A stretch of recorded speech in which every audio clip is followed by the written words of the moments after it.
Friends, if you want to watch super hit movie Colombiana in English, then you must like this video. If you are visiting our channel for the first time, don't forget to subscribe to our channel, friends.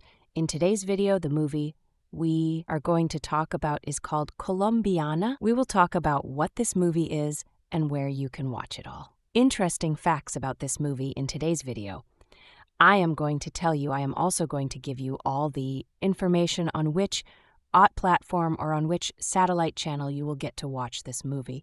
Also, we will talk in detail about the technical department, music department, pre-production filming, post-production budget, box office collection of this film. We will also talk about the story of this film. And I will also give you a small review of the story of this film. Apart from this, we will discuss about the facts of this film, storyline, starcast, actors' performance in the film, and which character has played which role. That's why I request you, friends, to watch this video till the end. So let's start the video. Colombiana is a 2011 French-English language action thriller film, co-written and produced by Luc Besson and directed by Olivier Megaton.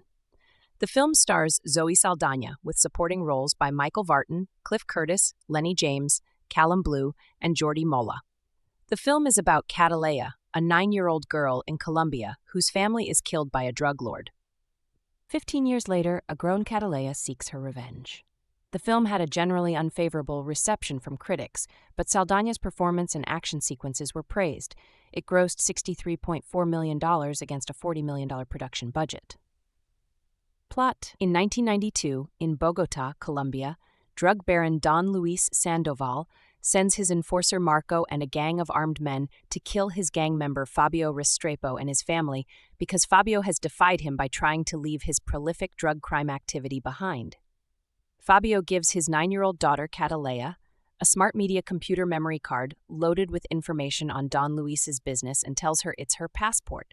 He also gives her the address of her uncle Emilio in Chicago, Illinois, who will take care of her. Finally, he leaves her with her mother's Catalea orchid necklace. After Fabio and his wife Alicia are gunned down, Catalea escapes and seeks asylum at the U.S. Embassy. She is granted passage to the United States after handing over the memory card to embassy staff. Although American officials attempt to transfer her into the foster care system, Catalea tracks down her uncle in Chicago and asks him to train her as a killer. 15 years later, in 2007, a grown Catalea has become an accomplished assassin. Emilio serves as her broker, providing her with contracts. With each murder she commits, she leaves her signature, the Catalea flower, hoping to one day attract the attention of Don Luis so she can take her revenge. When Emilio finds out about Catalea's intentions and that she has been targeting men connected to the Don, he begs her to stop to avoid endangering the lives of his own family, but she admits that she does not care about the risk to his family. While she is spending the night with her American boyfriend, Danny Delaney, he takes a photo of her sleeping and then shows it to a friend, who then decides to run a background check on Catalea, which alerts the FBI. Meanwhile, FBI agent James Ross is working to identify the killer behind more than 20 unsolved murders, all of which have Catalea orchids left behind.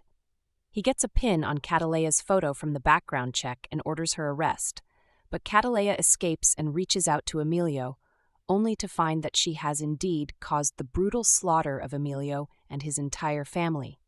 She confronts Ross at his home and threatens to kill him and his entire family, forcing him to reach out to CIA agent Steve Richard, who she knows is sheltering Don Luis from the law in exchange for his cooperation with American authorities. When she threatens to slaughter Richard's family, Richard gives her the Don's location. Don Luis learns that Catalea is still alive and organizes his men to kill her, but she ambushes them first and wipes out the entire gang, including Marco. Don Luis flees and swears revenge. Catalea, having planted her specially trained attack dogs in his escape vehicle, orders them to eat Don alive. Danny is interrogated by Ross. Catalea calls him from a payphone. They talk briefly before Ross grabs Danny's phone, but Catalea hangs up, leaving town on a bus.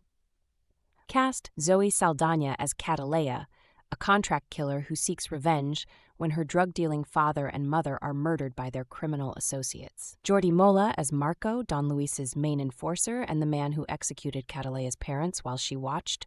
Lennie James as Ross, FBI special agent tasked with investigating Cataleya's assassinations. Amandla Stenberg as 10-year-old Cataleya. Callum Blue as Richard, CIA agent who arranged Don Luis's relocation and cooperation. Cynthia Adai Robinson as Alicia, Cataleya's mother who is killed along with her husband. Jesse Borrego as Fabio, Cataleya's father and a drug business partner of Don Luis, who was ordered killed when he tried to quit the criminal life. Ophelia Medina as Mama, Emilio's mother. Angel Garnica as Pepe, Emilio's father. Sam Douglas as Willie Woogard. Graham McTavish as head U.S. Marshal Warren. Max Martini as Agent Robert Williams. Beto Benitez as Don Luis, a Colombian drug lord who ordered the killing of Cataleya's family, then cut a deal with the CIA. Michael Vartan as Danny Delaney, Cataleya's boyfriend. An artist, he knows Cataleya as Jennifer. Cliff Curtis as Emilio Restrepo, Cataleya's uncle and professional killer who raises and trains her after her parents were killed.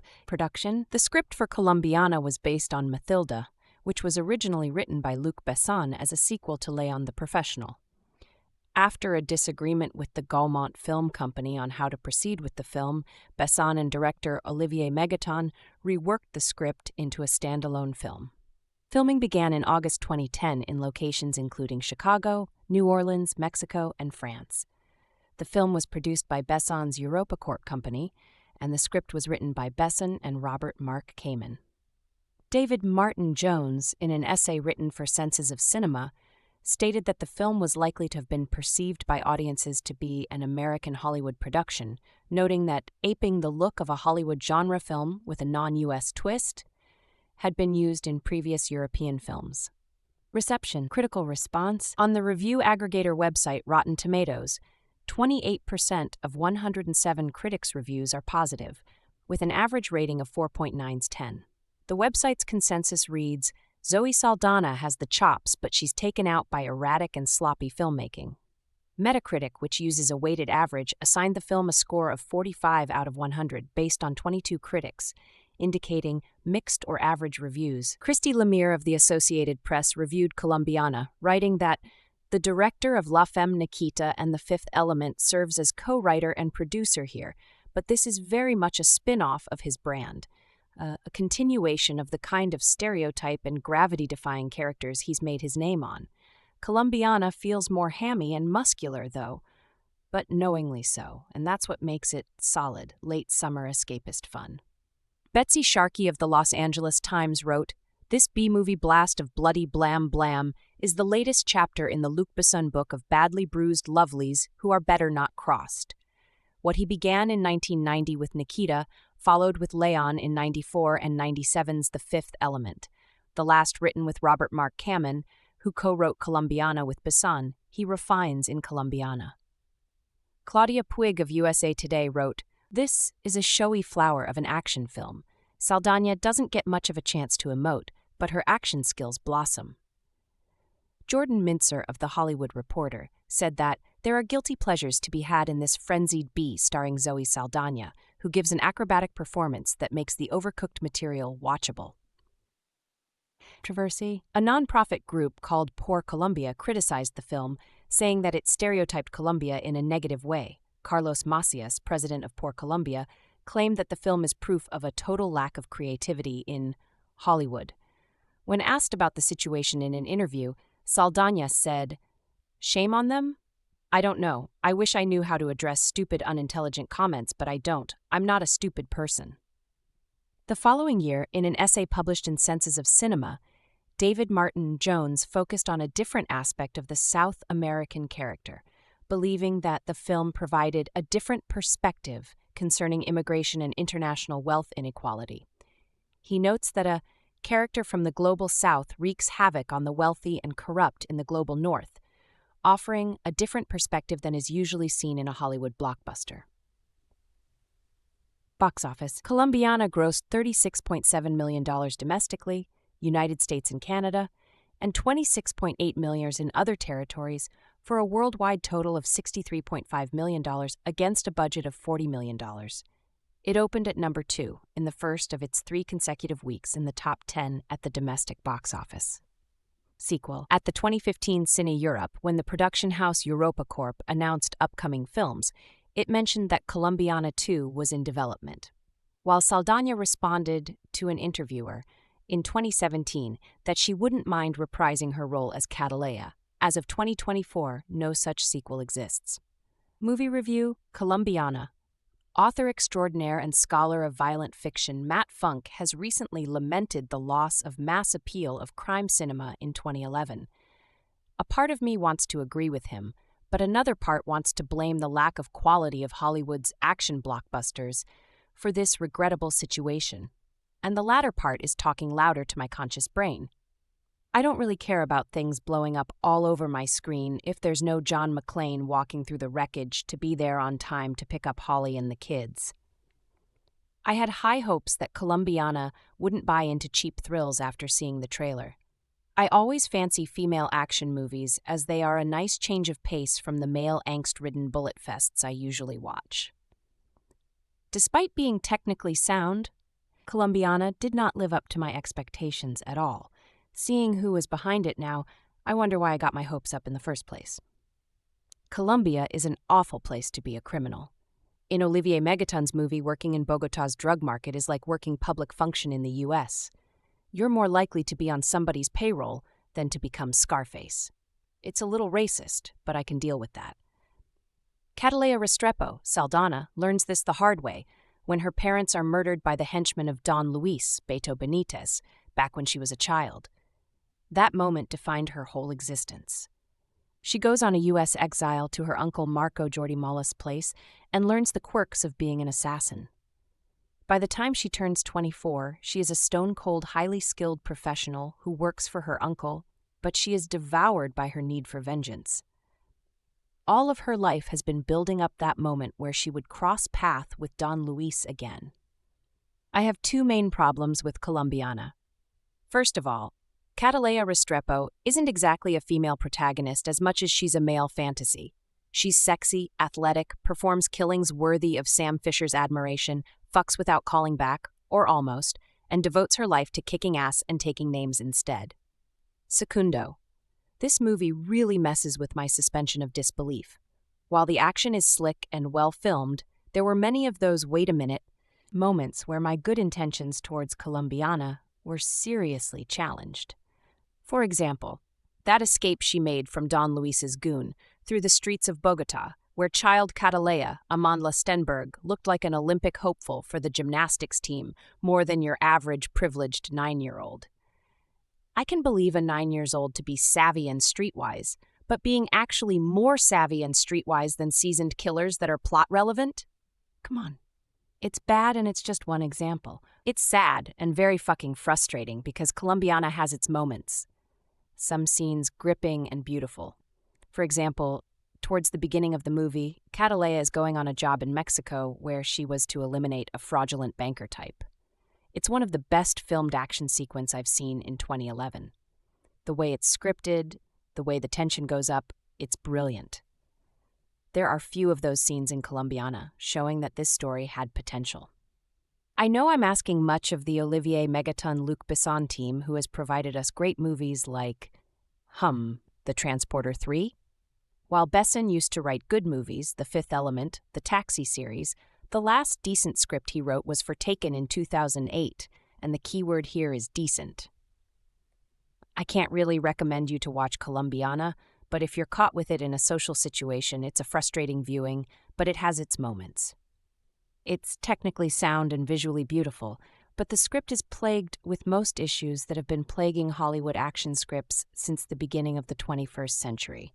Movies like this won't trigger an action crime film renaissance. Presents. She also fucks a guy I suspect many viewers believe themselves to be more manly than, so more worthy of Catalea's attention.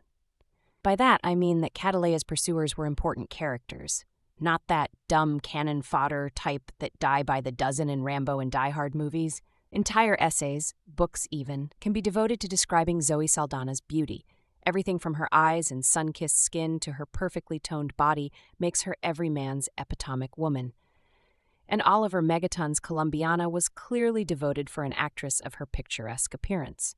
Penned by Luc Besson and Robert Mark Kamen, this late-summer actioner follows Catalea Restrepo, Saldaña, a girl who becomes a stone-cold assassin after she witnesses the murder of her parents as a child in Colombia.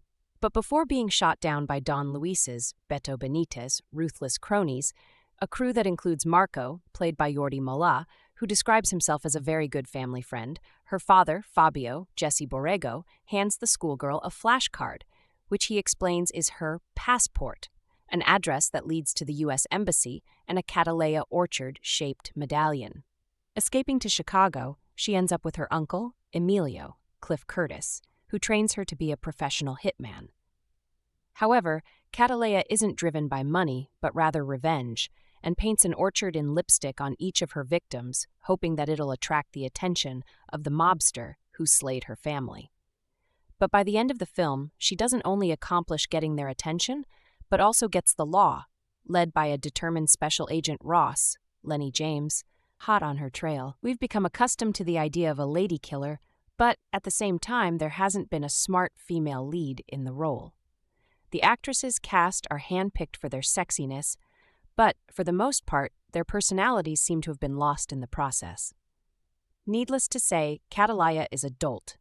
Meanwhile, Saldaña is not. As a teen, she attended one of the most prestigious dancing schools in the Dominican Republic, later becoming a spokesperson for the Faces theater troupe, which is geared towards sending positive messages for teens via themes dealing with issues like substance abuse and sex.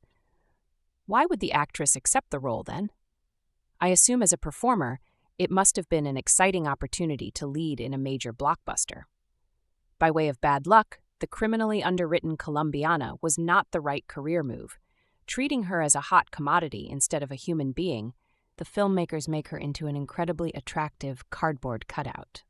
Ironically, because of the film's exploitative nature, the film's strong suit becomes its weakest link.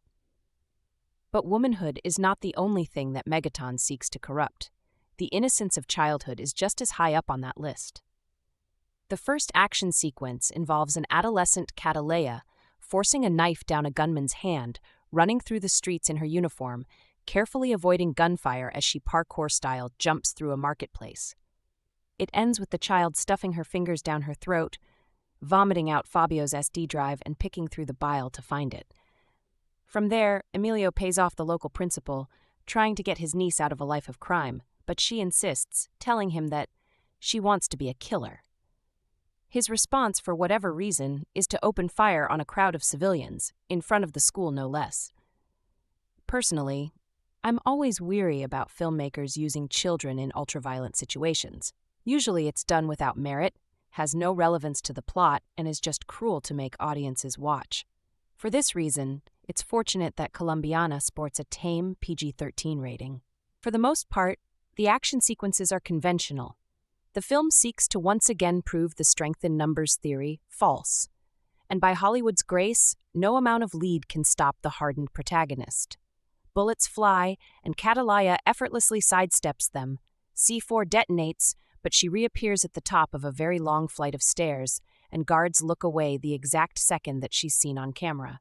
One can't help but question how Don Luis found his hired men and decided that, despite the fact that they can't shoot straight, they'd be fit protectors. Though Megaton, through his nuanced opening scene, an aerial shot of Bogotá, the capital of Colombia, which is accompanied by a few brief clips of bundles of cash being counted and masked men cradling rifles, implies that Colombia is a central player in money laundering and murder. That being said, there must be no shortage of men willing to kill for their paychecks, the only requirement being that they're able to shout, "Remember where you came from," dramatically. And much like the workmanship of the aforementioned criminals, Colombiana is just lazy. Think of it as a modern-day spin-off of Conan the Barbarian with a sexy woman in the lead. And other than its gorgeous star and a notoriously bad fighting sequence between Catalea and Marco, easily the worst of this year, there's nothing memorable or worth watching here. Regardless of the film's tagline, "Vengeance is beautiful," this production proves that it's a brutal exercise, both for the characters themselves and audience members alike. I just needed to get to the core of how this movie troubled me by getting to talk about specific scenes that make no bleeding sense. So if you're worried about being spoiled with this movie, then don't read any further. The action genre of filmmaking is one of the most critically disliked genres of all. I believe it sometimes.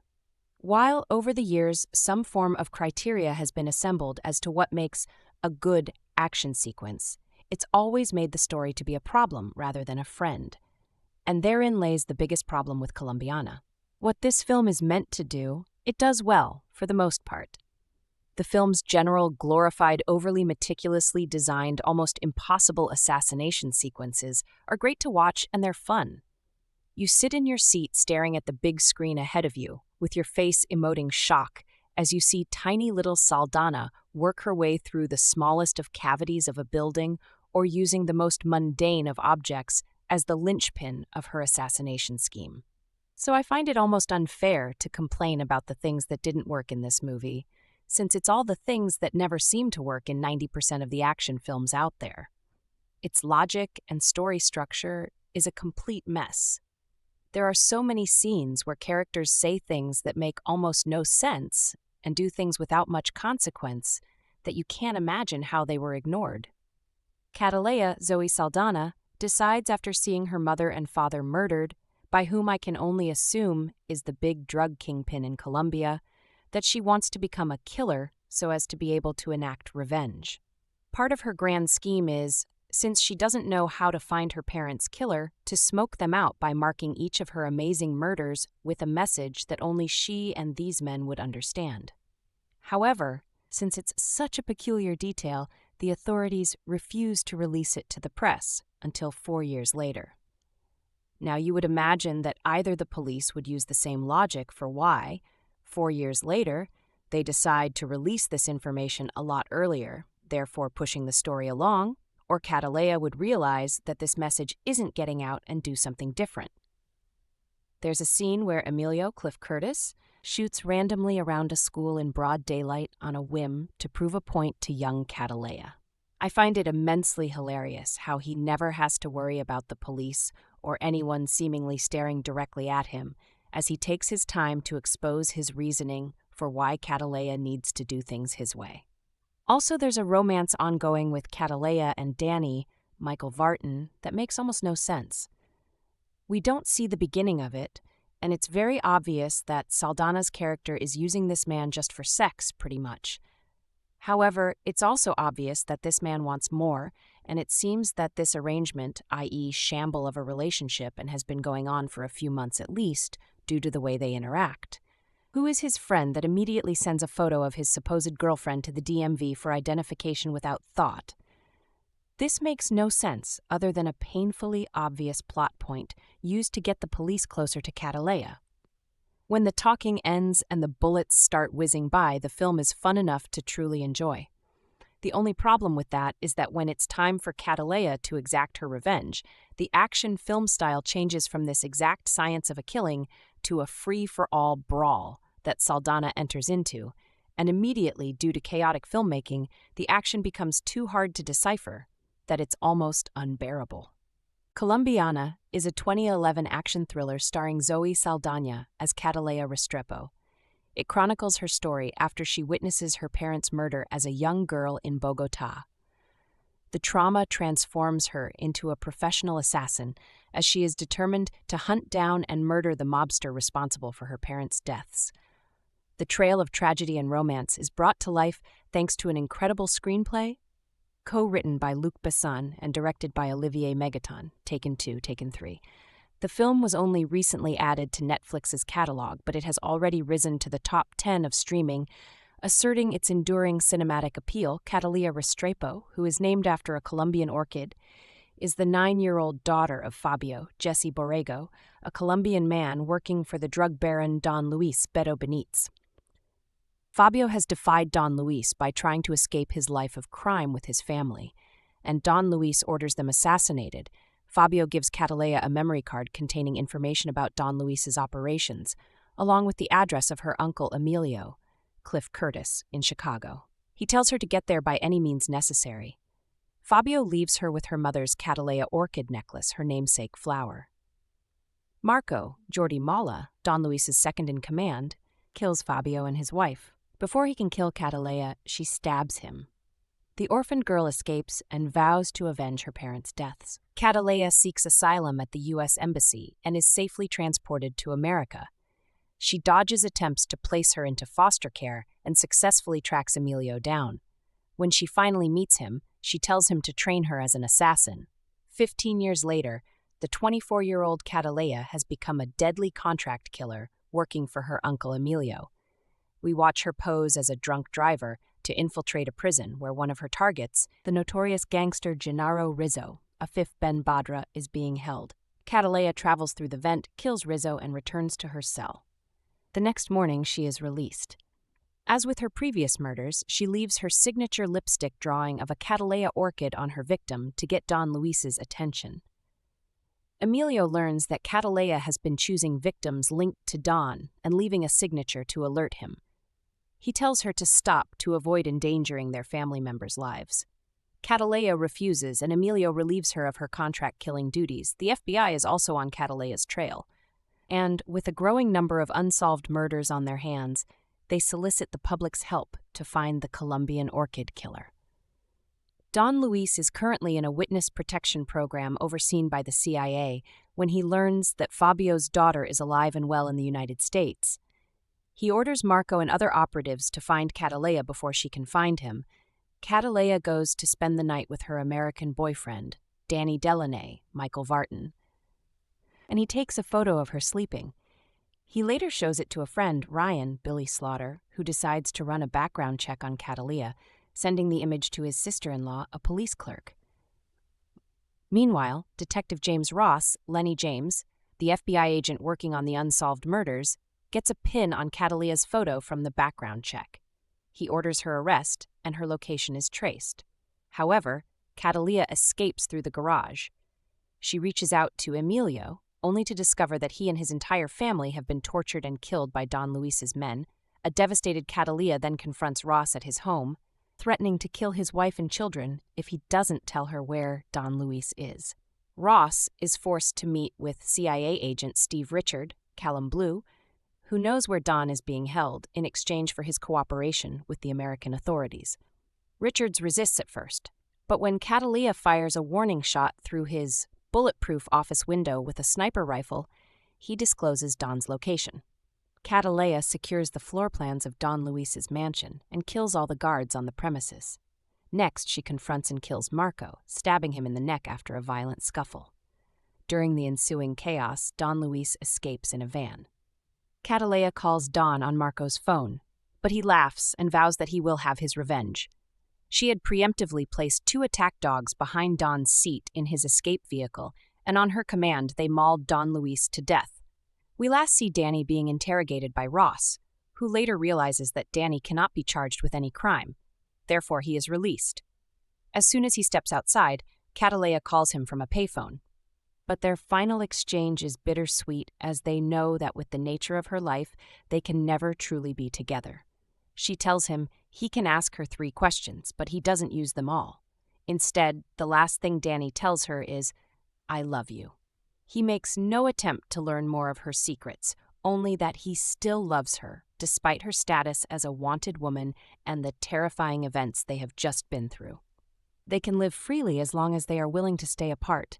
The film ends with Catalea boarding an interstate bus headed for an unknown destination away from her lover and the authorities. Since Colombiana's premiere, critics have praised Zoe Saldaña's acting skills and delivery, but decried the erratic, sloppy filmmaking and superficial script. Other reviews suggested that when the break-ins and escapes become absurdly complex and their motivations become increasingly confusing, Catalea turns into the same thing we've seen before. A dish of revenge that's not just served cold, it's served reheated. Many also speculated that Catalea likely continues on in the only line of work she's ever known, living out her days as a deadly assassin in another part of the world. It's been a decade plus since the film's debut. However, considering Hollywood's fondness for remakes and a ripe cliffhanger ending, it's never too late for a stunning sequel. In 1992, in Bogota, Colombia, a drug lord's assassin named Fabio Restrepo, Jesse Borrego, tells his boss Don Luis Sandoval Beto Benitez that he wants to leave crime behind. even though Restrepo gives Don Luis a group of computer disks that he claims contains information about Don Luis' business. Don Luis is incensed that Restrepo thinks he can leave. Don Luis sends his henchman Marco, Jordi Mollà, and a group of killers to kill Restrepo and his family. Fabio gives his 9-year-old daughter Catalea Amandla Stenberg a smart media computer memory card with the information Don Luis wants and tells her it's her passport. He also gives her the address of her uncle Emilio, Cliff Curtis, a criminal in Chicago who will take care of her. The last thing he gives her is something that he says will keep her safe, his mother's Catalea orchid necklace. After saying their goodbyes, Fabio and his wife Alicia, Cynthia Adai Robinson, leave to battle Marco and his men, but both are gunned down as Catalea watches.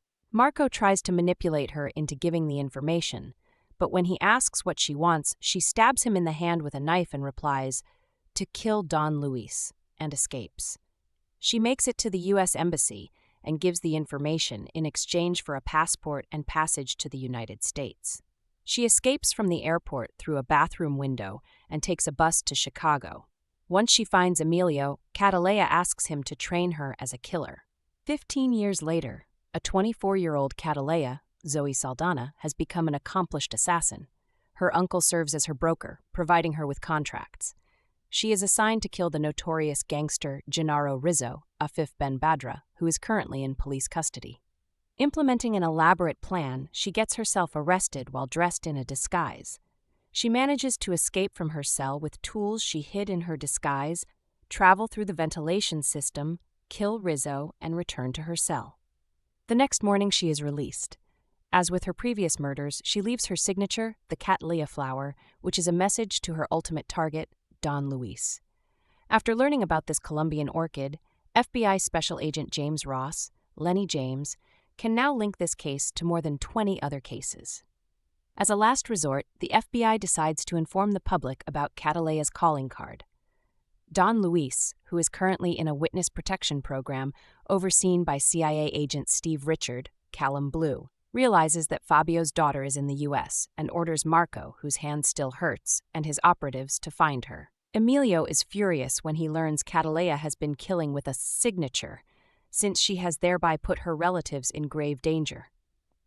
Cattleya's newest target is William Willie Woogard, Sam Douglas, a millionaire who fled to the Caribbean with $50 million from his Ponzi scheme. She sneaks into his house and shoots him, and he falls inside his shark tank, where the sharks maul him to death. Under the name Jennifer, Cattleya later visits her lover, Danny Delaney, Michael Vartan, and spends the night with him. Danny snaps a picture of her while she sleeps. That morning she meets with her uncle, Emilio, who furiously tells her that 8 people were slaughtered in Miami, one of them being his friend. Emilio then retires his niece from her work. Danny shows her picture to his friend Ryan, but when Danny leaves to stop his car from being ticketed, Ryan forwards the photo to his sister-in-law, a police clerk, to find out who she is. Now in the police computers, the photo is recognized by the body morph recognition software as that of the woman who was in the same prison as Gennaro Rizzo the night he was killed. Detective Ross is notified, and the FBI quickly trace her location, and they are supported by a SWAT team as they leave for her apartment. After Cattleya says goodbye, she goes home but gets a call from Danny, who confesses that he took a picture of her. Upon seeing the SWAT team enter the apartment, she manages to escape through the garage and goes to Emilio's home, only to discover that Mama, Pipe, Angel Garnica, and Emilio have been tortured and killed by Don Luis's men, leaving her devastated. Cattleya ambushes FBI Detective Ross in his home in order to find out where Don Luis is. She threatens to kill Ross's family members one by one if he doesn't try harder to help her. Fearing for the safety of his family, Ross meets with CIA agent Steve Richard, who is unhelpful at first, but after Cattleya fires a warning shot through his bulletproof office window with a large-caliber sniper rifle, Richard gives up Don Luis's current location. Cattleya then goes to a Louisiana land surveyor and threatens him for the floor plans of Don Luis's mansion. Cattleya assaults Don Luis's premises with heavy weaponry and wipes out all the guards, then confronts Marco, and after a violent hand-to-hand battle, stabs him in the neck. Don Luis escapes in a van, but is stopped by a garbage truck. Catalea calls him on Marco's cell phone, but Don Luis laughs and says that he will kill her and she will never find him because he is never where Catalea wants him to be. Catalea responds that he is exactly where she wants him to be. Pepe's 2 attack dogs are right behind Luis's seat, and on her command, they violently maul Luis to death. Danny is interrogated by the FBI, but when Ross leaves, Danny gets a cell phone call from Catalea, who gives him her real name, and he tells her he loves her. Ross's technical team alerts him that Danny is on the phone, but Ross realizes that Danny cannot be charged with any crime, so he is released. Catalea boards an interstate bus headed for an unknown destination. Cast: Zoe Saldaña as Catalea Restrepo, Valerie Phillips, Amandla Stenberg, young Catalea Restrepo, Jesse Borrego as Fabio Restrepo, Cynthia Addai-Robinson as Alicia Restrepo, Cliff Curtis as Emilio Restrepo, Ophelia Medina as Mama, Michael Vartan as Danny Delaney, Lennie James as FBI Special Agent James Ross, Callum Blue as CIA Agent Steve Richard, Beto Benitez as Don Luis Sandoval, Jordi Mollà as Marco, Don Luis's top henchman, Graham McTavish as U.S. Head Marshal Warren, Max Martini as FBI Special Agent Williams, Doug Rao as Michael Shino, Sam Douglas as William Woogard, Afif Ben Badra as Gennaro Rizzo, Ariane Brodier as Alexa, Billy Slaughter as Ryan. Production: The filming dates for Colombiana took place around August 20th, 2010 in Chicago, Illinois, New Orleans, Louisiana, Mexico, and France. The movie was based on a script that was set to be the sequel for the film Leon the Professional and was supposed to be set to follow Natalie Portman's character, Mathilda, as she tracked down and killed the characters that wronged her and Leon. But Natalie Portman's successful career kept her being available for the film, so the script was rewritten into Colombiana. Controversy. A nonprofit group called Por Colombia criticized the film, saying that it stereotyped Colombia in a negative way. Carlos Macias, the president of Por Colombia, claimed that the film is proof of a total lack of creativity of Hollywood. When asked about the situation in an interview, Zoe Saldaña said, "Shame on them? I don't know. I wish I knew how to address stupid, unintelligent comments, but I don't. I'm not a stupid person." In his review in Senses of Cinema, David Martin Jones named and analyzed a number of shortcomings. Even so, he stated finally that in spite of all its resemblances to Hollywood blockbusters, this film provided in comparison at least a different perspective concerning immigration and international wealth inequality. Reception office. Colombiana debuted at number 2 at the box office, grossing $10,408,176 during its opening week, coming in behind the film The Help. Domestically, it grossed $36,665,854 and $65,854 worldwide. Critical reception. The movie was given a 27% approval rating on Rotten Tomatoes based on 94 reviews. The critics' consensus said, Zoe Saldaña has the chops, but she's taken out by erratic and sloppy filmmaking. Christy Lemire of the Associated Press wrote, "The director of La Femme Nikita and The Fifth Element serves as co-writer and producer here, but this is very much a spin-off of his brand, a continuation of the kind of stereotype and gravity-defying characters he's made his name on. Colombiana feels more hammy and muscular, though, but knowingly so, and that's what makes it solid, late-summer escapist fun." Betsy Sharkey of the Los Angeles Times wrote, "This B-movie blast of bloody blam blam is the latest chapter in the Luc Besson book of badly bruised lovelies who are better not crossed. What he began in 1990 with Nikita followed with Leon in 94 and 97's The Fifth Element, the last written with Robert Mark Kamen, who co-wrote Colombiana with Besson. He refines in Colombiana." USA Today's Claudia Puig wrote, "This is a showy flower of an action film. Saldaña doesn't get much of a chance to emote, but her action skills blossom." Jordan Mincer of The Hollywood Reporter said that, "There are guilty pleasures to be had in this frenzied bee starring Zoe Saldaña, who gives an acrobatic performance that makes the overcooked material watchable."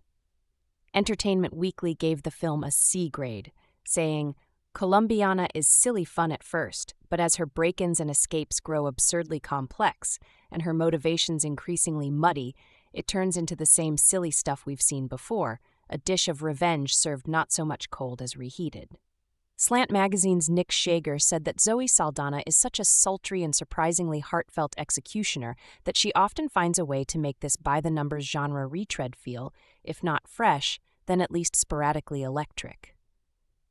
After witnessing the brutal murder of her parents at the hands of Colombian drug lords, Catalea, Zoe Saldaña, grows up to become a ruthless assassin bent on revenge. That's the plot of Colombiana, in a nutshell, and to be honest, there isn't much more substance than that to the story. At the core, the story is like Lay on Light, essentially an empty version of the same plot, carried further. Lucky for you, there is some solid ass-kicking action to back up what the script by Luc Besson and Robert Mark Kamen lacks. Colombiana is strongest in the opening. Young Catalea, Amandla Stenberg, instead of being the fragile, broken child who just saw her parents butchered, is a badass. She stabs Marco, Jordi Mollà, Bad Boys 2, an evil henchman, in the hand, then leads a gang of heavily armed cartel enforcers on an epic foot through the slums of Bogotá. Who knew 8-year-old girls were so adept at parkour? All on her own, she finds her way to Chicago, where her uncle Emilio, Cliff Curtis, is a medium-level crime figure. Catalea is as strong as she needs to be, but also still a child, and with the single-minded focus that only a child has, declares that she is going to become a killer, with or without Emilio's help. Resourceful and determined, you never doubt for a second that she'll succeed in her quest. Fast forward 15 years, and Catalea has become just what she set out to become, a highly skilled killer with vengeance on her mind. After a couple of nice scenes of her professional prowess, which take every opportunity to strip Saldaña down to the most minimal amount of clothing possible. However, even when fully clothed, you can pretty much always see her nipples. Seriously, Saldaña's nipples should get their own credit. The pace begins to sag. In fact, the middle of the movie is largely forgettable, laughable at points, and is over-serious to the point of absurdity. There are a bunch of unnecessary asides, including tangents about an FBI agent, Lennie James, hot on Catalea's trail, a vaguely corrupt and generic CIA agent, Callum Blue, and far too many scenes of her making out with her hot painter hump buddy, Michael Vartan, alias. In reality, everything that doesn't directly revolve around action is probably best ignored. But things always look darkest just before the dawn, right? And I'll say it one more time, lucky for you, right as you're about to give up hope, Colombiana gets rad again, and we're talking rocket launchers, hand grenades, and a towel fight rad. There isn't much to think about too seriously in Colombiana. It's a simplistic look at culture and trauma, and a story full of caricatures and stereotypes. At its best, however, the film is entertaining eye candy, and that's enough for me tonight. There are shark fights, intricate assassinations, lots of things to blow up, and an assortment of interchangeable goons with no larger purpose in life than to become cannon fodder for a hot killer in a bodysuit. Sure, it's cheesy and melodramatic, but what the hell, it's also a good time. I can't help but think that without Saldaña's presence, Colombiana would never grace the multiplexes. This is a kind of action movie that rarely gets a wide theatrical release anymore, unless it happens to be directed by Sylvester Stallone and star a bunch of 80s action icons. Usually, films of this nature are relegated to the direct-to-video market and enjoyed only by the hardcore among us who actively seek out genre features. This is the kind of action I grew up on. It's a little bit sexy, a little bit silly, and to be sure there are some moments of blustery overacting and poorly executed American accents, but all in all, Colombiana isn't bad. I think it is also worth noting that a man with the surname Megaton is responsible for directing Colombiana. It takes a certain level of balls to change your name from Olivier Fontana to Olivier Megaton. How do you explain that one to your parents? But that's exactly the type of personality, one full of cockiness and bravado, that I want in charge of my action movies. Well played, Megaton. Well played. For someone who supposedly retired from the movie business in 2006 to concentrate on working behind the scenes of the industry, French film icon Luc Besson seems more busy than ever. Granted, he's not directing much, but his resume over the last few years includes 20-some pictures as either writer, producer, or both. Responsible for such flailing franchises as The Transporter and Taxi, his latest is entitled Colombiana, and continues his run of over-the-top schlock action efforts. With dithering disciple Olivier Megaton on board as director and the fantastically fetching Zoe Saldaña as our title assassin, Besson stays close to his glorified guilty pleasure roots. When she was 9 years old, Catalea Amandla Stenberg saw her parents killed by Marco, Jordi Mollà, the henchman of a local Colombian drug lord named Don Luis Beto Benitez. Escaping before they can eliminate any witnesses, our tiny heroine manages to make it to the U.S. Embassy, and then Chicago, where she falls under the tutelage of her uncle Emilio, Cliff Curtis. There she becomes a highly trained hitwoman, Saldaña, who leaves behind an orchid, her namesake, calling card on each one of her victims. Naturally, she has not forgotten her past and is actively seeking revenge against those who destroyed her childhood, leaving a trail of 23 victims in her wake.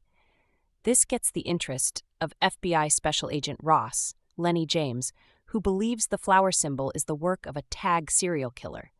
Desperate, Catalea hopes to satisfy her need for revenge before the law tracks her down. The tell of a dumb movie isn't in its idea, but in its details. The balletic grace of Zoe Saldaña as the titular assassin in a film seemingly created just for her can't make up for or even distract from the dopey computer screens and 90s desktop publishing-grade newspaper props, which stem from the lack of thought in everything from plot contrivances to character choices. Case study: the drug lord Kingpin is overacted and cliched as fuck, a gluttonous oaf whose cunning underworld business acumen is evidenced by his having to do nothing more than hang out with his harem of ditzy bikini models. He screams, "Come to daddy," right before he runs toward them. So was that lack of thought on the part of the character or the screenwriters?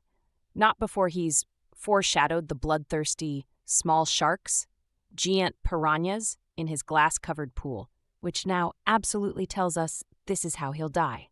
And when he does, and we cut to an overhead shot that gives us too clear a look at the low-quality CGI man-eaters, which then match cuts to, no joke, the photo on the newspaper page one story. How exactly did they get that photo? With the headline, again, no joke, "Shark fed to sharks." Zoe Saldaña deserves better, we all do. As a parody, this could have been fun. As satire, it isn't.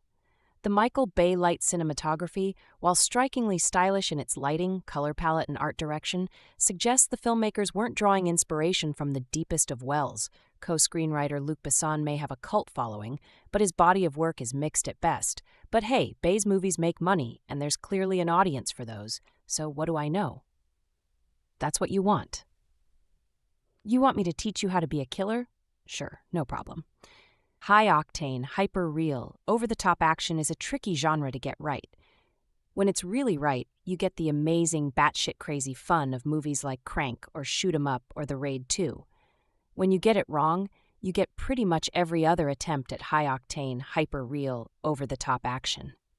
There's a delicate balance in these between being self-aware and winking too much at the camera, of cranking the action and danger to crazy levels, but still making sure it looks just real enough to feel actual danger and stakes on behalf of the characters. And there's one way you can always be sure you'll be getting the right mix of all of that stuff. And that's when you see the name Luc Besson anywhere in the credits. He directs awesome, high-octane, hyper-real, over-the-top action. He produces awesome, high-octane, hyper-real, over-the-top action.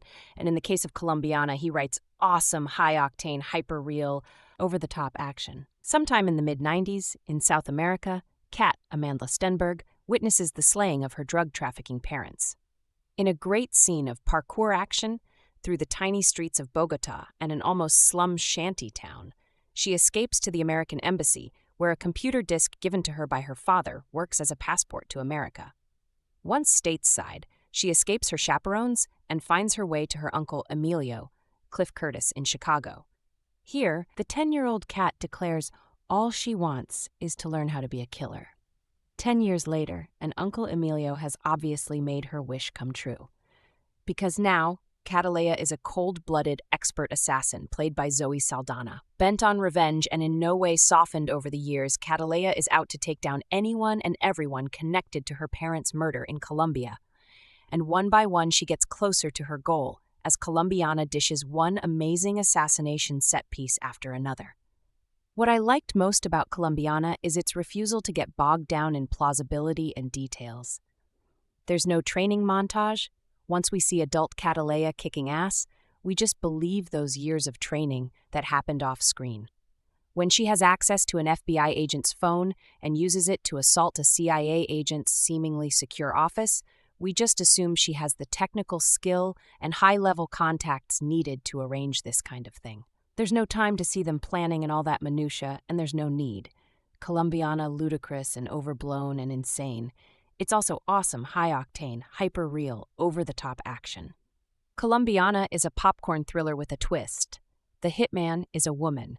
At the age of 9, Catalea witnesses her father and mother's death by the Colombian criminals her father was making deals with. Immediately running from the criminals, Catalea runs to the United States Embassy and finds her uncle in the States.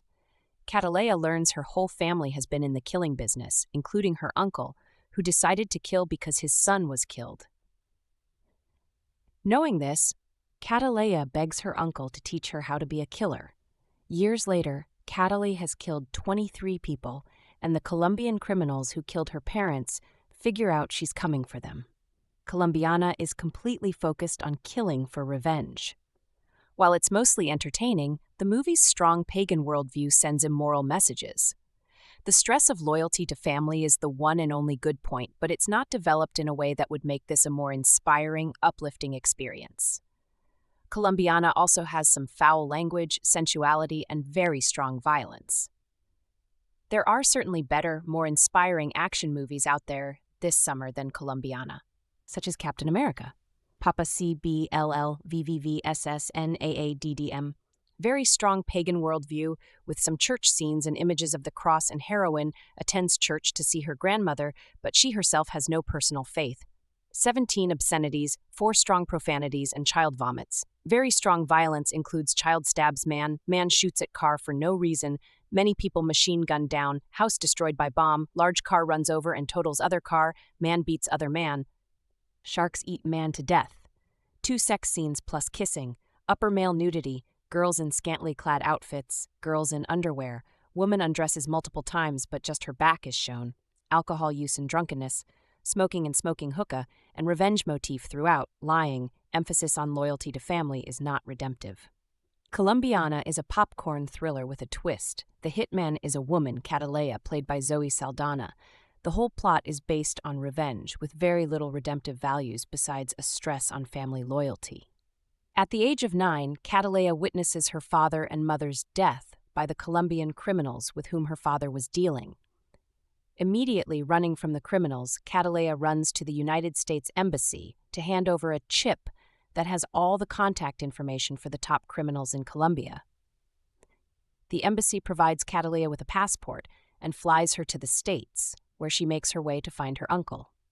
Catalea learns her whole family has been in the killing business, including her uncle, who decided to kill because his son was killed. Knowing this, Catalea decides that she wants revenge for the death of her parents. Still 9 years old, she begs her uncle to teach her how to be a killer. Years later, Catalea has killed 23 people and has been marking them with a drawing of the Colombian flower from which she got her name, which the government uses in their attempts to find this killer. Seeing the drawings and killings in the paper, the Colombian criminals who killed her parents know that Catalea is coming for them next. Colombiana is completely focused on killing for revenge. In the end, it just leads to a lot of pain.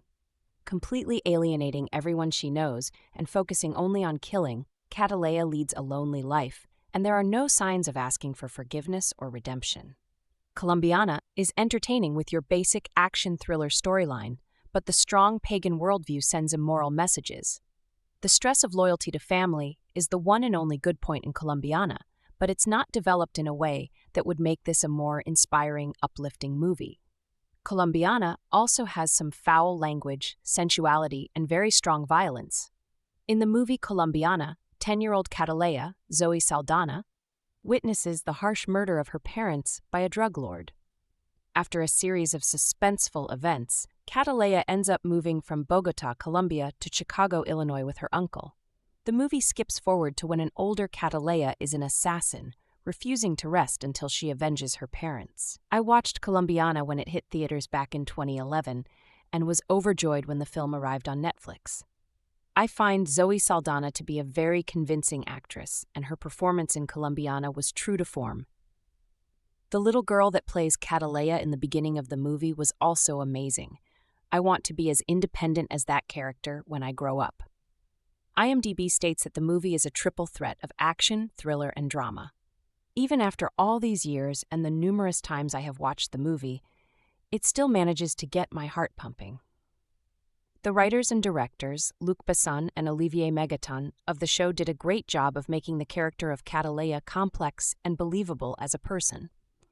She has flaws and tics that absolutely reflect a person who has experienced major childhood trauma. The movie also has a lot of foreshadowing that viewers are able to tie together at the end and truly get a kick out of. One of the best parts of this movie, in my opinion, is a scene in the beginning where Catalea's uncle convinces her to go to school in order to be a proper assassin. I have not watched scenes like that like in many assassin movies. Oftentimes, a gun is put into a person's hands, and then years later, they are the perfect killing machine. In Colombiana, the character Catalea has to go to school, go through the training, and do many other hit jobs before she attempts to kill the person who has been her main priority all along. Saldaña's character usually goes through with her jobs as invisible as possible, and the directors show the tactics behind her meticulous work. The movie received 6.4 rating on IMDb, so there are some mixed reviews. As much as I love Colombiana, I am aware that it has flaws. The two main antagonists are quite the stereotypical, almost cheesy bad guys. Both Marco and Don Luis, played by Jordi Mollà and Beto Benitez, respectively, have arrogant personalities. Their henchmen all have large guns and they shoot at everything that moves. There are some scenes that are far-fetched and predictable, and I recall one scene with CGI sharks that looks so fake it embarrasses me. But in defense of one of my all-time favorite movies, the film came out in 2011, and the technological side of movies has come a very long way since then. Luc Besson reprises his 1994 hit Léon as the screenwriter of this fantastically ridiculous, toweringly humorless action thriller directed by Olivier Megaton, whose surname may have caused him to be pigeonholed professionally and never invited to craft a tremulous work of social realism. Colombiana is set in the mean streets of Bogotá and many a U.S. city. Zoe Saldaña plays Catalea, who as a little girl sees her drug-dealing parents murdered and instantly conceives the charming ambition to be a cold-blooded assassin. However, because she's supposed to be a goodie, she only kills bad people. Naturally, her ambition is to find the murderers. This she does by killing loads of random people. Relax, only bad people, hoping that the resulting press coverage will come to the attention of her enemies, who will then come for her and she can smoke their asses.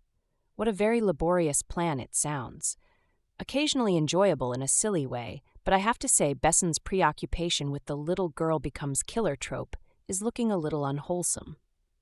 Colombiana, 2011, looks like a run-of-the-mill Hollywood action film. It is the story of Catalea, Zoe Saldaña, whose family is murdered by a Colombian drug baron, causing her to flee to the USA while still a little girl. There she trains as an assassin, and as a young woman seeks out her parents' killers and takes revenge upon them. Despite how it may sound, however, Colombiana is not a run-of-the-mill Hollywood action movie. Rather, it is a run-of-the-mill EuropaCorp actioner. This is a slightly different proposition. EuropaCorp is Luc Besson's production company, founded in 2000. Although having produced over 80 films and distributed over 100, EuropaCorp receives extremely little in the way of critical appreciation or discussion. This is perhaps because EuropaCorp is extremely adept at making European action films that can easily be mistaken for Hollywood products. In this way, they are able to capture sections of the English-language-dominated mainstream with, for example, the Transporter films starring Jason Statham. Colombiana director Olivier Megaton also directed Transporter 3, the xenophobic post-9/11 kidnap story Taken, 2008, and even two Jet Li movies, Kiss of the Dragon, 2001, and Danny the Dog, aka Unleashed, 2005.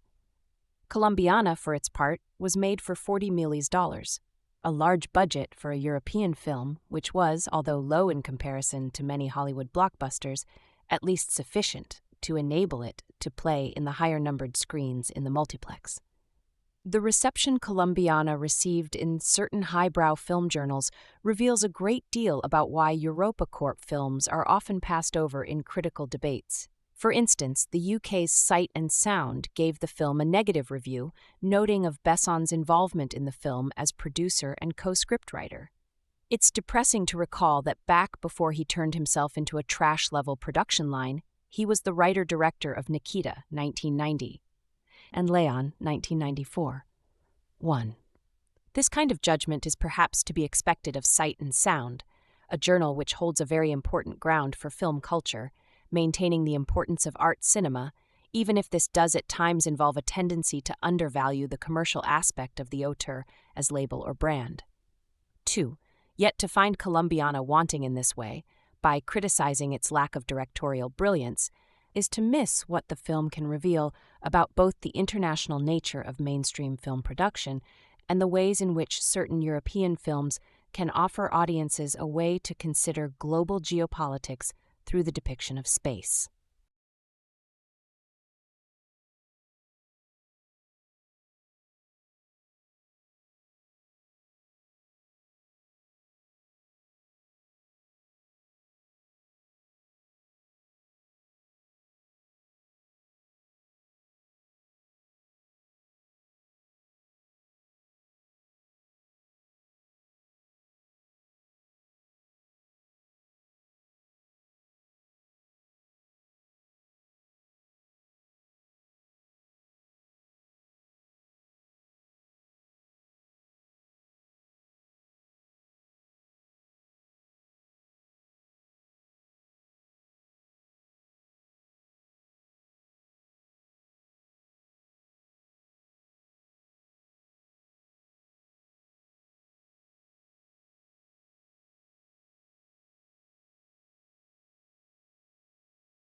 Turning to the second of these two related points, aesthetically, what is so special about Colombiana? Well, in fact, not much is new.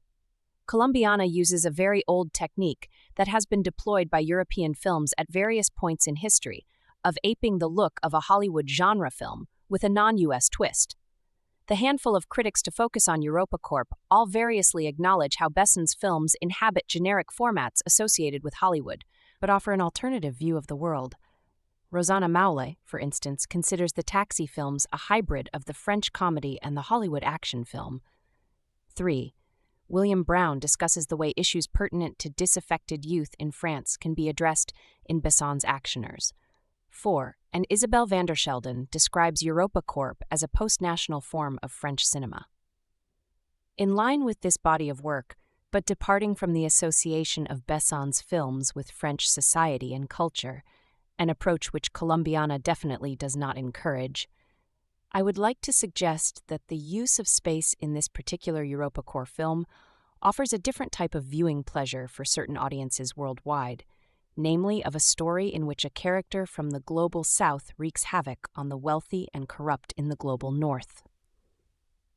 I am not suggesting that this exploitation narrative is politically correct. I will later discuss the political ambiguities of the narrative, nor that it is representative of all EuropaCorp films. The production company has a very diverse portfolio after all. Nevertheless, the use of space in this film illustrates a broader trend within EuropaCorp films, which can at times set them apart from Hollywood blockbusters. Colombiana juxtaposes the spaces of wealth inequality that coexist and proliferate under globalization.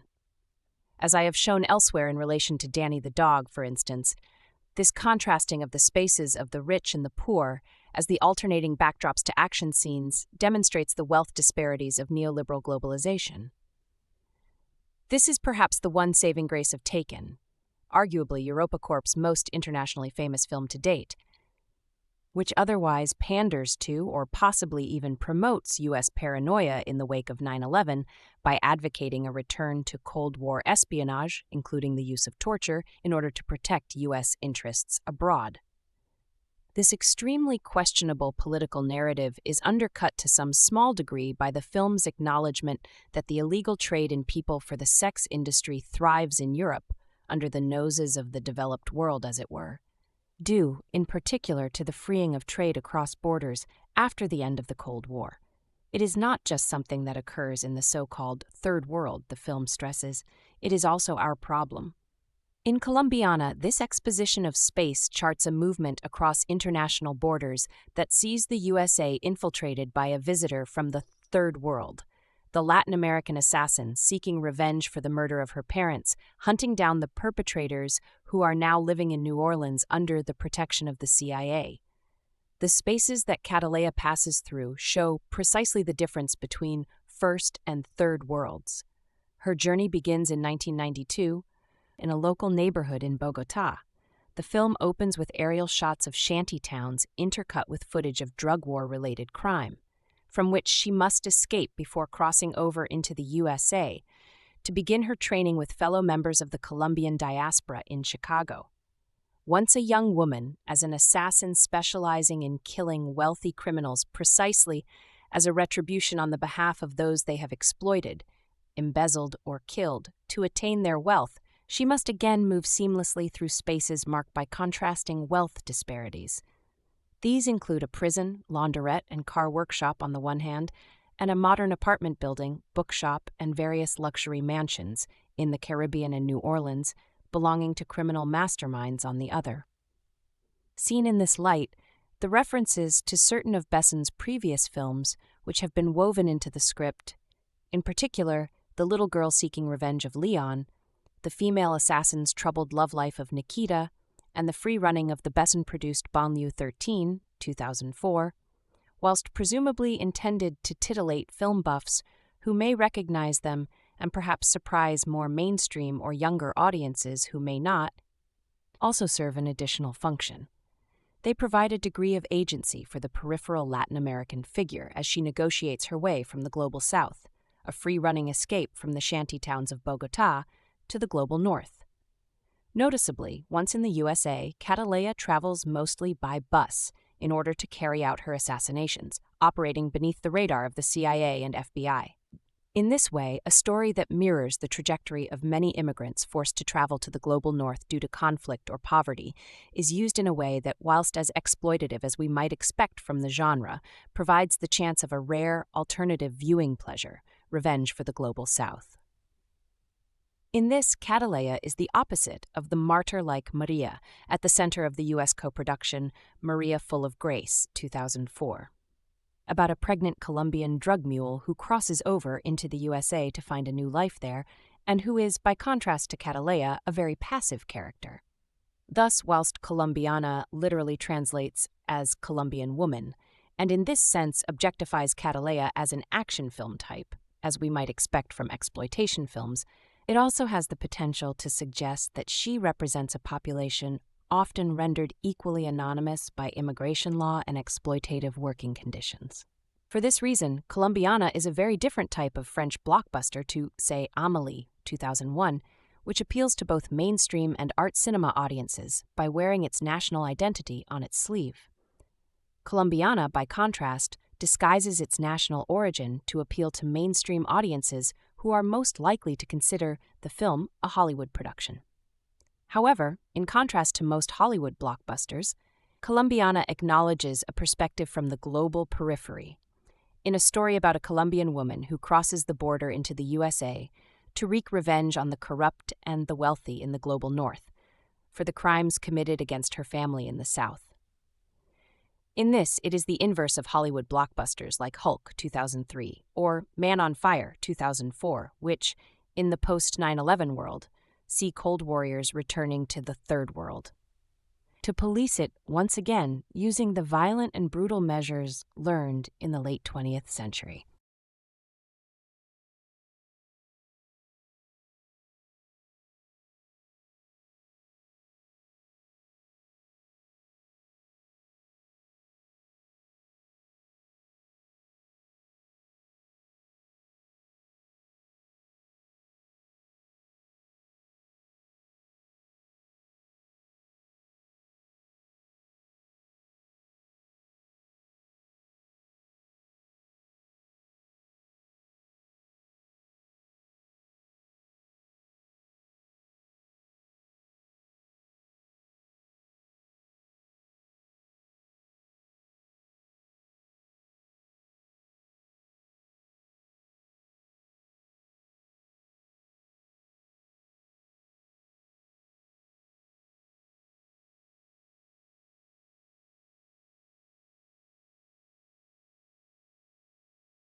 Whether Colombians' story of revenge is politically right or left-wing, then, depends on how it is viewed. Although if the viewer were to know anything about the history of Colombia in the early 1990s, then what may be considered a pro-US foreign policy stance seems to emerge the stronger. Is this really a story about a righteous third world avenger against global capitalist greed, or an attempt to ideologically police or contain third world populations now living in the first, by celebrating a character completing the unfinished business of the drug wars?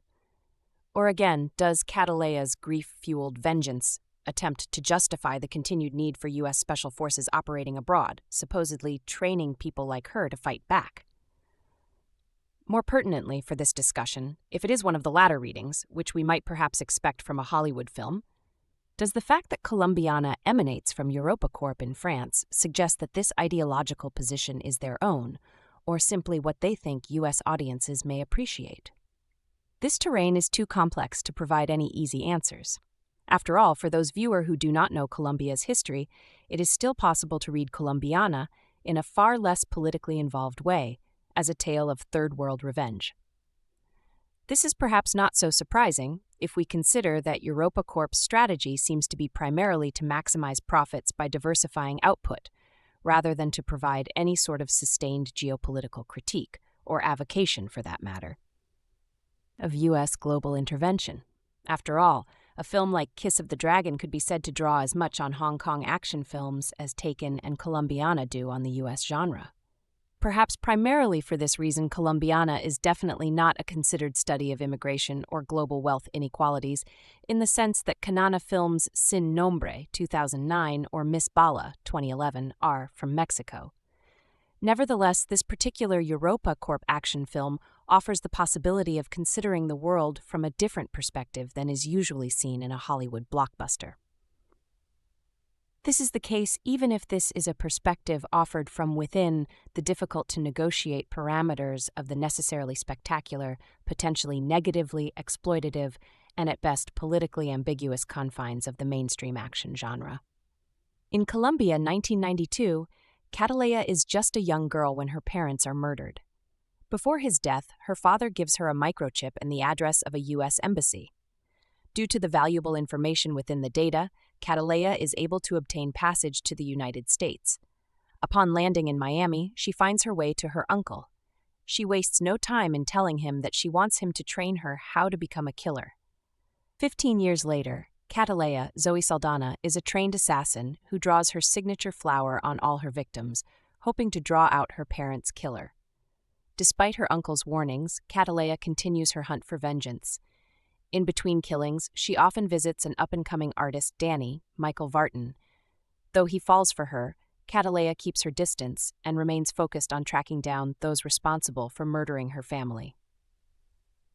I'm a fan of Zoe Saldaña, but she isn't given much to work with here. This movie's script is too weak. All the secondary characters are very flat and limited. Catalea herself is a single-minded assassin without much of a personality. And since she survives near preposterous feats, the movie becomes a bit boring while waiting for her to finally track down her parents' killers. The film is technically action-packed, moving from murder to murder. However, in doing so, many plot points are either skipped or never answered. We're never given a reason why Catalea's parents are gunned down, or even the contents of the microchip. Perhaps the movie would have been stronger if some time was taken to show more character development, e.g. her uncle's training sessions, or even how she met Danny. Though the violence is heavy and constant, Colombiana was able to receive its PG-13 rating due to little blood and the camera shifting away right before impacts. Either way, several people are murdered. Some are gunned down, eaten by sharks, strangled, or stabbed. Another is electrocuted while in a bathtub. As a little girl, Catalea stabs a man in the hand. 2 dogs are given the command to eat one of the criminals, but this occurs off-screen, except for a brief blood splatter. The profanity is around the 20 mark. There's about 10 shit, 1 F-word, 1 GD, 2 SOB, etc. Throughout the movie, Catalea is often shown in little clothing. On a couple occasions, she's shown taking off her bra, just her back shown, walking around either brayless or in her underwear. During one scene, she kisses her boyfriend while in her bra and panties. She's also shown in the shower. Before his death, one of her assassination targets is surrounded by women in lingerie, while they smoke some kind of substance. Catalea seeks vengeance and ends up losing even more. By the end of the movie, she's left utterly alone. In this regard, the movie succeeds in showing that seeking revenge will often leave you with nothing. God tells us that vengeance is his. I don't recommend Colombiana. My advice is to skip it entirely. Vengeance is beautiful, says the poster. But is it really? The Bible says that vengeance is the Lord's, Romans 12:19. Maybe that's partly because God knows what it does to a person to pursue violent retribution for the wrongs done to you and yours, instead of trusting they will be brought to justice in this world or the next and spending your energies elsewhere. This movie does a fantastic job of portraying the toll that the choice to seek revenge exacts from a life already filled with too much tragedy. It really doesn't promote its own tagline. This story centers around a young Colombian girl, Catalea, played by Amandla Stenberg and Zoe Saldaña at different ages, whose parents are killed because of some very unclear affiliation with some undefined bad guy and his people. Probably a drug cartel, but it's never really explained. It's not important. The story is about the girl. She escapes and chooses to define the rest of her life by that tragic experience. When she finds her uncle, this elementary-age child says, "I want to be a killer. Can you help?" To which her uncle, a killer himself, responds, "Sure." To me, that moment was a pretty significant statement about the impact of one's family and home life. Maybe the determined Catalea would have grown up to be an assassin regardless. But what if the reaction to her stated goals, spoken while her grief was still so fresh, had been to discourage her from such a destructive path instead of facilitate it? Her uncle has his own tragic reasons for carrying around a deadly past, and he has a great conversation with a grown-up Cata about the futility of what she is seeking, telling her that his own pursuit of personal vengeance changed nothing, and that I still pray that you can find a life apart from this. But by then, it is much too late. This movie is intense without being outrageously violent, and it's more complex than a mindless action flick. It still has a lot of plot holes that don't really get explained or aren't very well developed. Like what exactly was on that disc and what exactly was Don Luis's business and how did Daniel and Jennifer even meet? But the focus in on Catalea and her complicated dichotomy is portrayed extremely well. She's an incredibly talented killer, like mist under a door, a mouse in the walls, but she's also emotionally stunted. She has difficulty relating to people. She can't even carry on a conversation with her lover without great difficulty. She doesn't even have healthy relationships with her grandmother and uncle, who raised her after the death of her parents, and who she refers to as the last pieces of me. She's empty, hollow, and lonely, and even though she gets her justice, she's now going to have to spend the rest of her life on alert, looking over her shoulder for the law. The FBI doesn't just stop looking for you when you've killed that many people. Just think what her life could have been like. Still tragic to lose her parents, yes, but she could have moved on. She could have pursued pretty much any career path. Yet what she chose was to obsessively fixate on deadly revenge. And that, not the violent loss of her parents, is what destroyed her life. Colombiana Fofana, Zoe Saldaña Banana. Come on, sing it with me, come on. It makes more sense than the movie, and it's more entertaining to boot. And that's given the fact that it's all brought to you by screenwriters Luc Besson and Robert Mark Kamen, who jointly have given us some of the finest fetishizing of females in recent years, The Fifth Element, Taken, and director Olivier Megaton, who ejected Transporter 3, and in all seriousness wants you think of atomic bombs when you think of him. Some would consider those positives, not negatives. Still, I think even those folks would do more laughing than anything else here. Colombiana is not intended as a comedy. It's pretty clear what is intended by the title, however. You know how Americana is all mom and baseball and apple pie? Well, Colombiana, the essential essence of Colombia, is clearly drug kingpins, professional killers, and semi-automatic weapons. Everyone knows this is true. Also, the professional killers are pretty stupid, even when they do their jobs well. Because what does adorable little Catalea, cute Amandla Stenberg, ooh, she's gonna be Rue in Hunger Games, witness when she's but 10 years old? Her father, the pet assassin of a Bogotá drug lord, has just handed in his resignation, and then he and his wife, Catalea's mother, are shot dead in front of her. 'Cause that's what happens when you try to resign from being a professional killer. And Dad knew this because he gives this hilariously on-the-nose speech after the exit interview. Bastard thinks I'm an idiot, playing it all mellow and shit.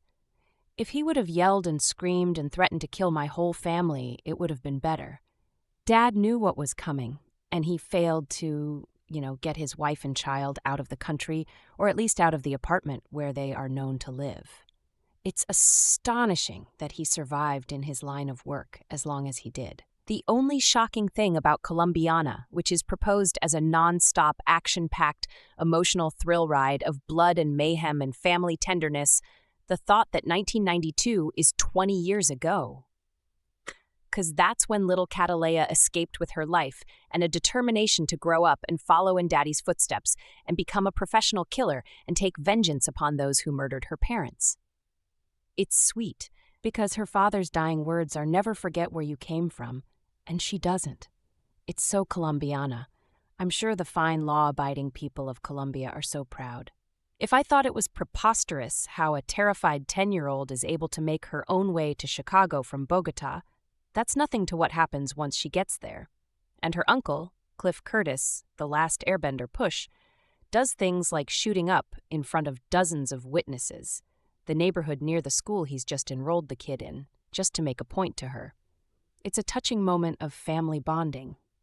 Then Catalea grows up to be Zoe Saldaña, takers, the losers, and gets to run around killing people in tiny cutoffs and tank top, in between taking sexy showers and sexy breaking and entering her boyfriend's, Michael Vartan monster-in-law 1-hour photo apartment to surprise him.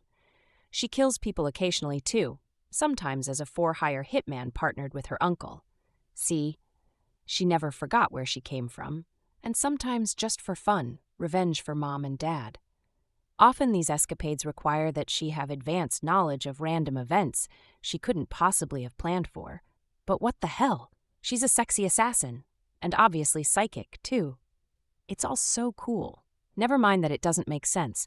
Colombiana is, among many other things, the sort of movie in which the hard-boiled FBI agent, Lennie James, the next 3 days, Jericho, who's investigating the spate of rubouts of bad guys can grit out, "We're not looking for a woman, it's not possible." And then literally in his next scene, he's all, "That's her." I think the moral of the story is this. Don't be Michael Vartan, a sensitive artist who doesn't just want to fuck the mysterious sexy woman who sexy breaks and enters but wants to, talk to, and maybe have a real date once in a while.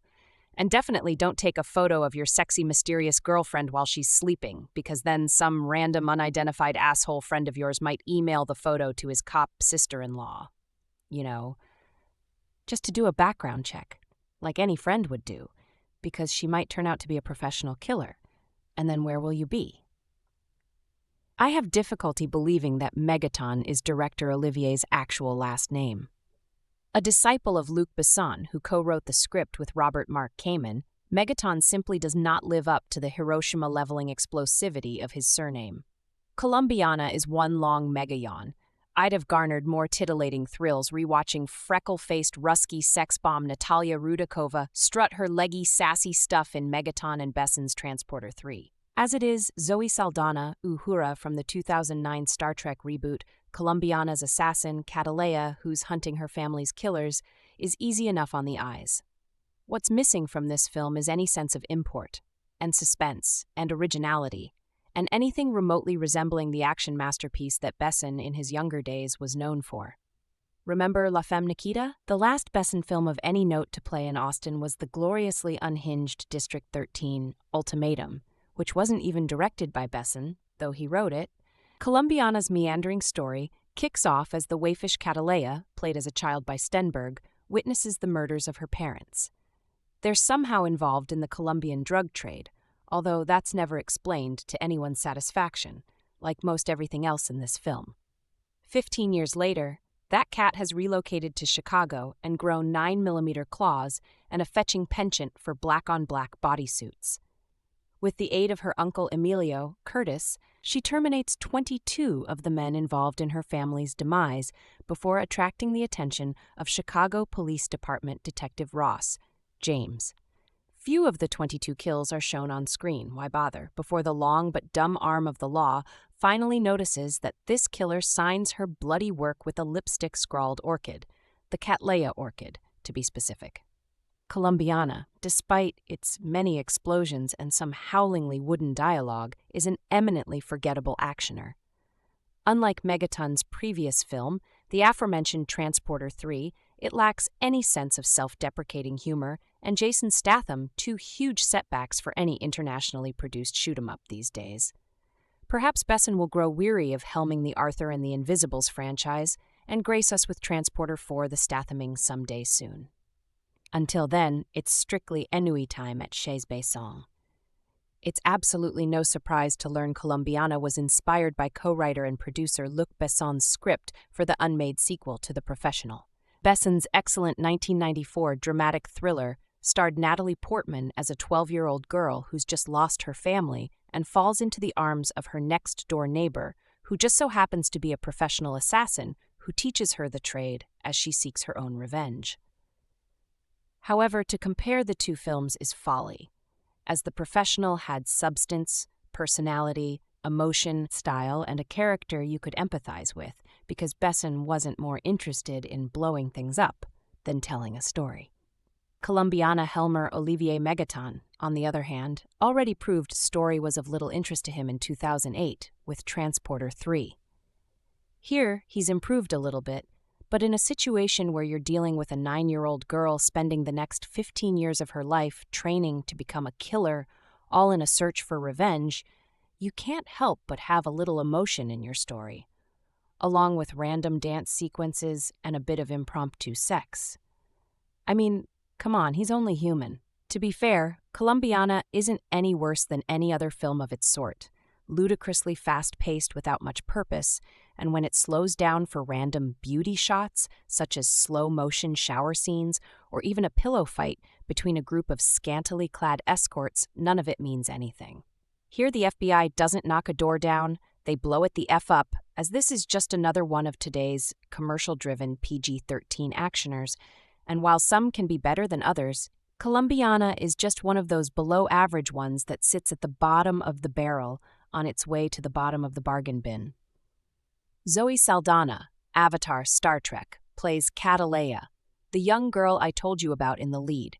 She watches as her father and mother are killed only to pull her own parkour, out-the-window escape act, so she can live another day. On her father's advice, she sets out from Colombia to America, where she meets up with her uncle Emilio in Chicago. It's apparent at the outset Emilio is his own brand of bad guy as he's seen pummeling a guy strapped to a chair when we first meet him.